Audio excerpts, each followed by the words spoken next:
Theater 5 presents Miss Eileen Heckart in Time of Trouble.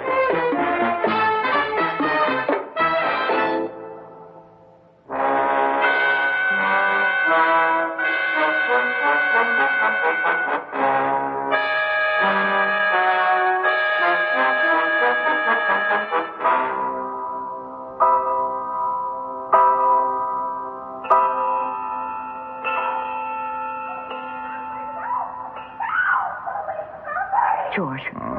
Wake up, George. Please, wake up. What? Someone's crying for help. What? Listen, George. Oh, for the love of Pete. Will you go to sleep? You're having a bad dream. Be quiet and listen. Somebody's having a fight. I don't want to fight. Will you get out of this bed and look, or shall I? Well, go ahead if it'll make you happy, but I've got to get some sleep. Joyce, will you turn off that light? I can't see if I do. Oh, all right. As long as you're up, I may as well join you. This nice, quiet, exclusive neighborhood which we both work to support, muggings and assaults are forbidden in our lease. Don't try to be funny. Someone's in trouble. Listen to her. She's terrified. She's got a good pair of lungs, I'll say that for her. Oh, come on away from that open window. You'll catch cold. George, look. Come here, down there. Do you see? Near the Ardmore Arms sign? A man is struggling with a woman. Oh, my God, George, he looked up here and saw me. Here, I'll turn off the lights. All right. Now, point to where you think you see them. I can't look. I'm going back to bed. Ow. Oh, I hurt myself. George, can you see? Yes. I'll close the window. What are you going to do? Get back into bed. You want me to run down 5 flights of stairs in my bare feet and say, unhand her, you villain, while he stabs me with his knife? This is awful. Somebody's got to do something. Oh, honey, don't sweat it. If you hurt her, other people did, too. Well, somebody will do something. Are you sure? Why don't you call the police? And get involved in a lot of red tape? Not me. We've got a meeting with the City Planning Commission tomorrow. I can't spend the morning looking at mug shots in a police station. Did you see him? Not clearly from this distance. Did you? Yes. Just barely. He saw me, though. He was in the dark, and I was outlined in the light. Hey, honey, you're shivering. Come here. Oh. Come closer. Come on, honey. I'll hold you tight. There. That's better. Hey, come on. Talk to me. Tell me how things are going in the world of art. Well, we're going to hang the Stacy show tomorrow. Mm-hmm. Darling, will you just take a peek out and see what's happened? Joyce, I'm warning you. Dear God, I knew it. Something terrible has happened. George, let me go. I've got to see. See what? A morbid scene, blood and gore to give you bad dreams? Let me go. Come away from that window. There's an ambulance and a squad car. Look at the crowd that's gathering. I've got to know what's happened. Stay! You down there, what's going on? A woman killed! Woman murdered! No.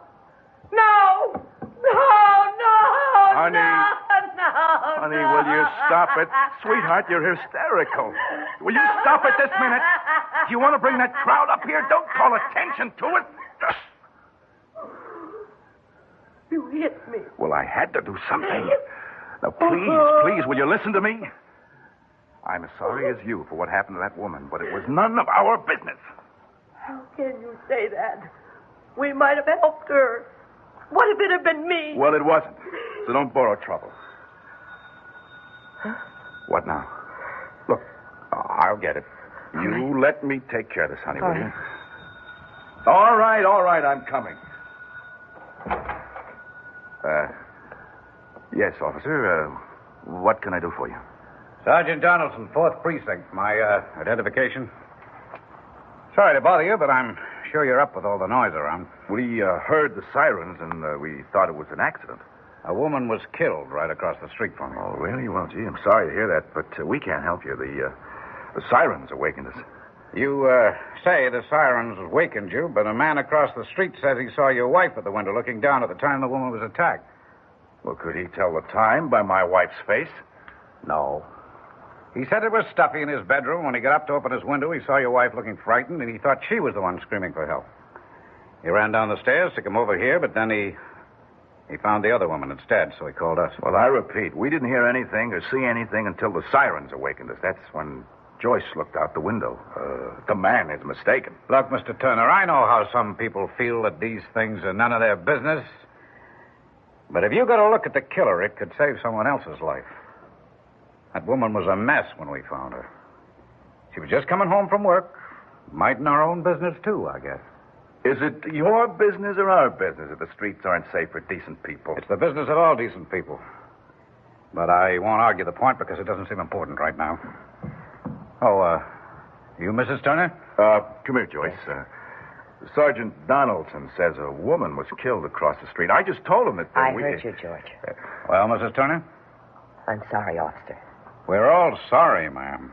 But it won't catch the killer. Won't you help us? I can't. You can't or you won't? Hey, now, just a minute. I haven't got the minute.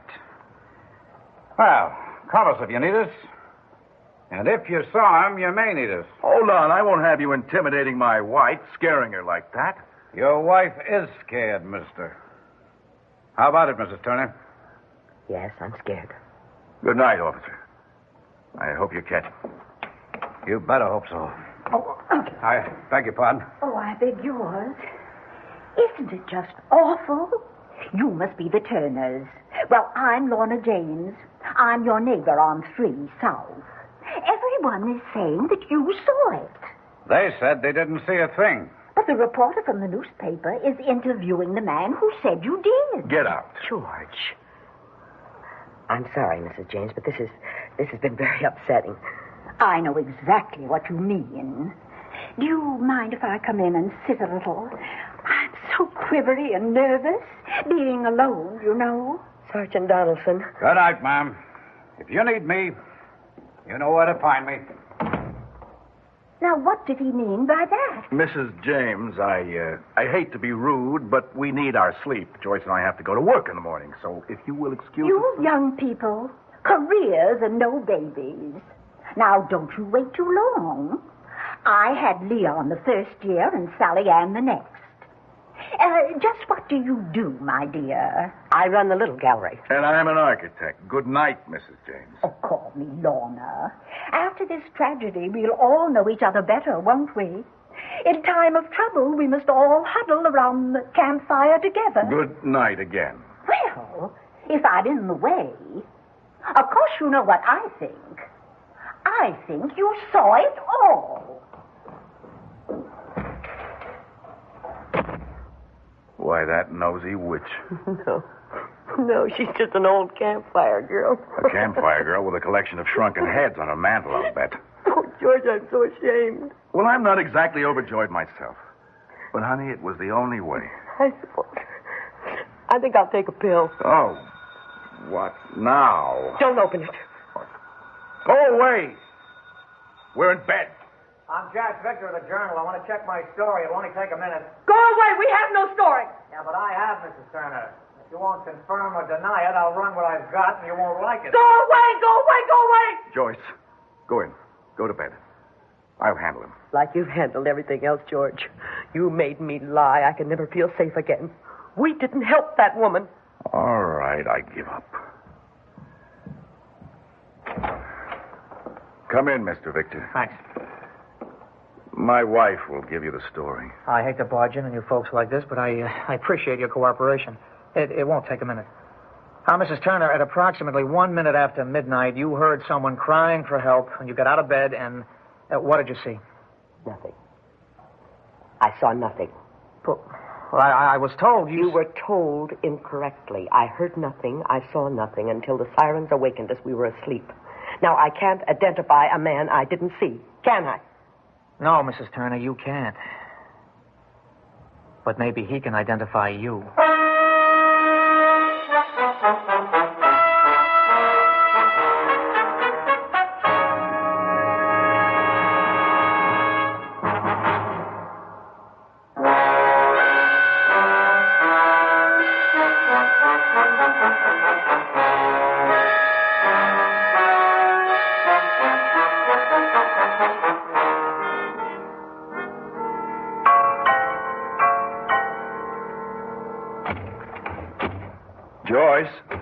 Joyce, are you there? I can't get in. Will you please come and take the chain off the door? Is that you, George? Well, of course it's me. Who else would it be? Why did you chain the door at this hour? Where have you been? I tried you all afternoon. I called the gallery, and Louise said you left early. I didn't feel well, so I came home. Well, come back here. Honey, it's not bedtime yet. I feel better in bed. Don't answer it! Well, I can't just let it ring. It may be him. Him who? The man, last night. Oh, a silly goose. Will you get out of that bed, put on your face and a dress? I don't want to. Well, sweetheart, you can't hide in bed forever. If you had read the newspaper, you wouldn't ever want to show your face again. For your information, the boys in the office made me a present of the first edition of that yellow rag. They thought it was a large joke, like I'd taken a pratfall. People are funny.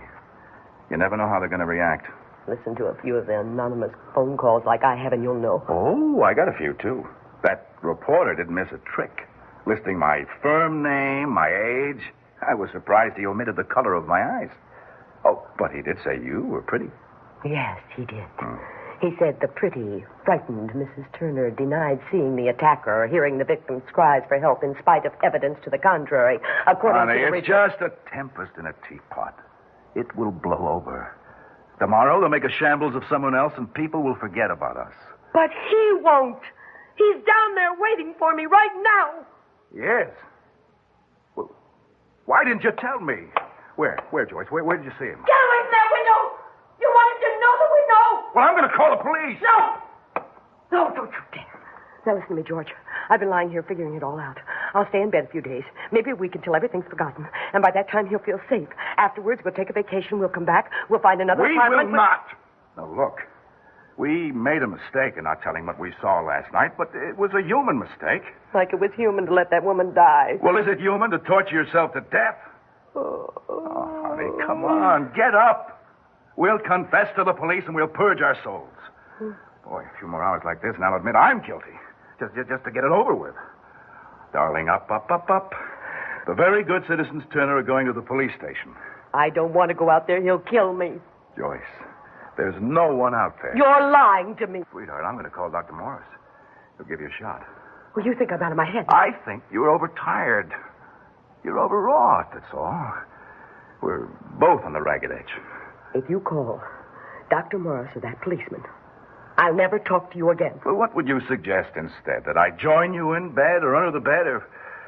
No, it won't work. Don't leave me! Oh. Good evening, Mrs. James. I'll just come in for a minute. I wanted to give these cookies to your wife to cheer her up. Why, that reporter wrote like you were to blame. George! My wife has a headache, Mrs. James. Thank you for the cookies. Oh, poor thing. I know all about headaches. Jefferson had so many before he died. Joyce, what are you doing out of bed? What are you doing here? Have you come to pry? Or to laugh? Or just to look at the animals in the zoo? Tell her all about it, George. That's what she wants, all the ugly details. My, you are upset, dear. Give me back my cookies, Mr. Turner. Next thing you know, she'll say I poisoned her. Oh. I wasn't very nice to that sweet old lady, was I? Why did I do that, George? Honey, because you're not yourself. Now, look, I'm going to call Sergeant Donaldson right now. Yes. Please, after those phone calls, it'll be a relief. Yes.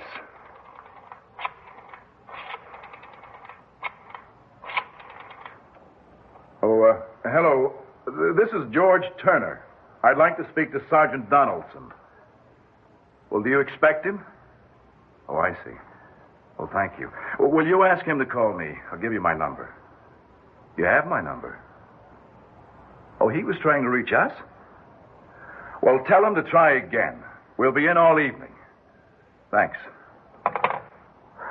Darling, you're right, of course. We have to tell them what we know. But you know, for the life of me, I can't remember what that man looked like. It'll come back to you when you see the pictures. And if it doesn't, it won't make any difference. Because a moment like that can never be completely recalled. Yes. Sweetheart, are you hungry? Huh? Suddenly I'm very hungry. Hey, why don't you go out and get us a pizza? I'll wait for the sergeant's call. All right. But, do you mind being alone? No, George, I don't mind being alone. Oh, thank God, honey. I was so worried about you. So was I. And I had the feeling that it wasn't me, that I was watching someone else perform. I wanted to run away and I couldn't move. Because you pushed the panic button. It happens to everyone. Honey, are you sure you're all right now? Yes, a little shaky, but otherwise fine. Now, what shall I tell Sergeant Donaldson? Tell him the truth. It's the only antidote to fear. Yes. All right. I won't be long. And you're sure you're all right? I'm going to dress and mix us a pitcher of martinis. You'll have 10 minutes before the ice starts to melt. Go. Okay. Now, a little powder, a little paint to make this woman look less faint.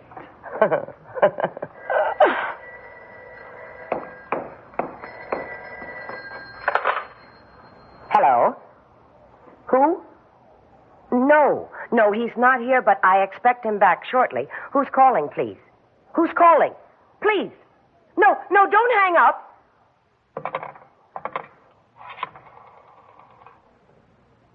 Operator, get me the police. The 4th precinct. Hurry. Police. May I speak to Sergeant Donaldson, please? I'm Mrs. Turner. He's not there. No one else. It's just that I had an anonymous phone call. My husband will be home any minute. Oh, there he is. He's at the door now. Thank you very much. George! George!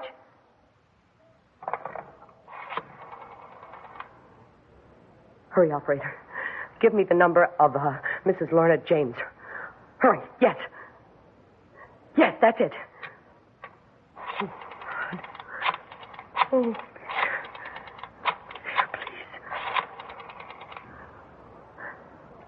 please. Mrs. James, this is Joyce Turner, and I wanted to apologize. Mrs. James, don't hang up. Mrs. James. Whoever you are, I know you're out there. Now you go away. Go away or I'll shoot. I have a gun, and if you force that door open, I'll use it. Help! Help! Help! Mrs. Turner, no one is going to help you. Stop screaming. You'll disturb your neighbors. You're going to kill me. I may or I may not. It depends. I just wanted to see what you look like. My husband will be back any minute. I'd like to meet him, too. And the police. You know, I haven't told them. And I never will. You saw the whole thing. Everything. How could you watch and not help? I was frightened. What can a woman do against a man like you? And your husband? He protected you. Yes, he did. He said we shouldn't get involved. You owe your life to my husband. Remind me to thank him. What about the woman, Mrs. Turner? You think she deserved to die? Of course not, but I didn't know her. So it was none of your business, huh? Well, now that you know her, what do you think? But I don't know her. You know her now better than you did 2 days ago. The newspaper accounts. Oh. She had a face. She had a name. She had a family. What difference does that make now? I want it to make a difference. I want it to be your business. Joyce, we're coming. I've got Sergeant Donaldson. He's here. Don't come in. He has a gun. Drop it, mister. You haven't got a chance. No, get out or I'll shoot. Sergeant, are you all right? Yeah, I'm all right. He's dead. I shot him. He's dead. You had to, Sergeant. You had to. I guess so. Was this the man you saw, Mrs. Turner? Yes, it is. I'll never forget his face. I don't think you will either. But you didn't see this man.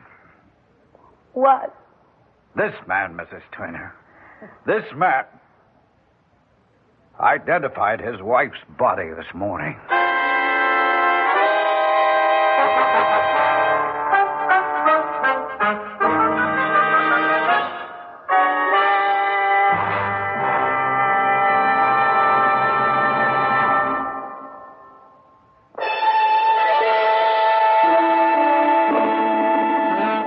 Theater 5 has presented In Time of Trouble, starring Miss Eileen Heckart. Written by Lenore Wolfe, directed by Warren Somerville. In the cast, Bernard Grant, Ian Martin, Robert Dryden, Ethel Reaney, and Jack Grimes. Script editor, Jack C. Wilson. Original music by Alexander Vlastotsenko. Orchestra under the direction of Glenn Osser. Executive producer for Theater 5, Mr. Lee Bowman. We invite your comments. Write to Theater 5, New York 23, New York. That's Theater 5, New York 23, New York. This is Fred Foy speaking.